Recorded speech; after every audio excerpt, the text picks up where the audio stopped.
বাংলাদেশের রাজনীতিতে দীর্ঘদিন ধরে যে জোটকে শক্তির প্রতীক মনে করা হতো, সেই বিএনপি জামায়াত সম্পর্ক এখন এক অদ্ভুত মোড়ে দাঁড়িয়েছে। একসময় নির্বাচন মানেই ছিল এই জোটের শক্তিশালী উপস্থিতি। এমনকি ক্ষমতায় থাকাকালীন বিএনপিও মন্ত্রিসভায় জায়গা দিয়েছিল জামায়াতের নেতাদের। কিন্তু আজ পরিস্থিতি পুরোপুরি বদলে গেছে। একদিকে জামায়াত আত্মবিশ্বাসী হয়ে দাঁড়িয়ে গেছে এক নতুন উচ্চতায়, অন্যদিকে বিএনপি ভুগছে ভাঙন, অনিশ্চয়তা আর অভ্যন্তরীণ দ্বন্দ্বে।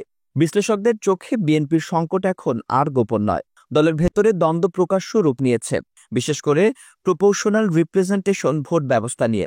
এই পদ্ধতিকে ঘিরে দলটির মধ্যে তীব্র মতবিরোধ তৈরি হয়েছে। সেই সঙ্গে এনসিপি এখন খোলাখুলিভাবে বিএনপির বিরুদ্ধে অবস্থান নিচ্ছে। এমন পরিস্থিতিতে জামায়াতও আর ছোট অংশীদার হয়ে থাকতে রাজি নয়। আসন্ন নির্বাচনে তারা প্রতিটি আসনেই প্রার্থী দেওয়ার ঘোষণা দিয়েছে। বুধবার দলের নায়েবে আমির সাইদ আব্দুল্লাহ মোহাম্মদ তাহেরের বক্তব্য রাজনৈতিক অঙ্গনে নতুন সমীকরণ হাজির করল। আমরা এমন একটি জোট করছি যেখানে বিএনপি থাকবে না। এই ঘোষণার পর থেকেই শুরু হয়েছে নানা জল্পনা। যদিও তাহের পরে নরম সুরে বলার চেষ্টা করেছেন যে বিএনপির সঙ্গে দূরত্ব নীতিগত নয়। তার ভাষায়, বিএনপিকে পাইলে আমিও জড়িয়ে ধরি, আমাকে ওরা জড়িয়ে ধরে। কিন্তু রাজনৈতিক বিশ্লেষকদের মতে এ ধরনের বক্তব্য কেবল কূটনৈতিক চাল। বাস্তবতা হলো দুই দল এখন আলাদা পথে হাঁটছে। বাংলাদেশের রাজনৈতিক ইতিহাসে এই দুই দলের সম্পর্ক নানা বাঁক পেরিয়েছে। ২০০১ সালের নির্বাচনে তাদের জোট অভাবনীয় সাফল্য পেয়েছিল। জামায়াত পেয়েছিল দুজন মন্ত্রীও।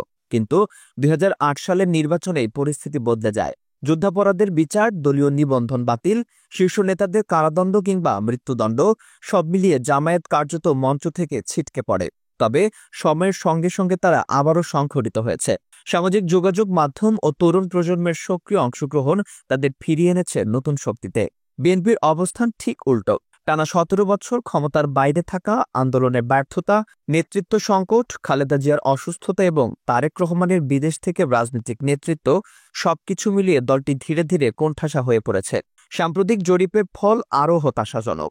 বিএনপির সমর্থন নেমে এসেছে প্রায় ১২%। অন্যদিকে জামায়াতের অবস্থান ১০.৫%।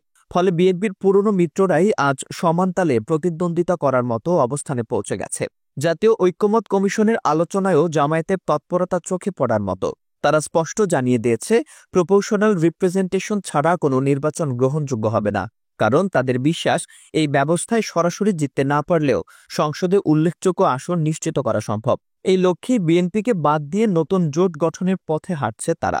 প্রশ্ন এখন একটাই, তাহলে কি সত্যি শেষ হয়ে আসছে ঐতিহ্যবাহী বিএনপি জামায়াত জোট, নাকি শেষ মুহূর্তে আবারও তৈরি হবে নতুন সমঝোতা? রাজনৈতিক ইতিহাস বলছে, এই সম্পর্ক কখনো মধুর সহযোগিতা, কখনো তীব্র দ্বন্দ্ব, আবার কখনো বিচ্ছেদের গল্পে ভরপুর। তবে এবার পরিস্থিতি ভিন্ন। বিএনপির আশ্রয়ে বেড়ে ওঠা জামায়াত এখন আত্মবিশ্বাসে শক্তিশালী হয়ে নতুন পথে হাঁটছে, আর বিএনপি ক্রমেই সংকটে। আসন্ন ২০২৬ সালের নির্বাচনকে ঘিরে এই নাটকীয় পালাবদল নিঃসন্দেহে বাংলাদেশের রাজনীতিকে এক নতুন সমীকরণের দিকে ঠেলে দিচ্ছে।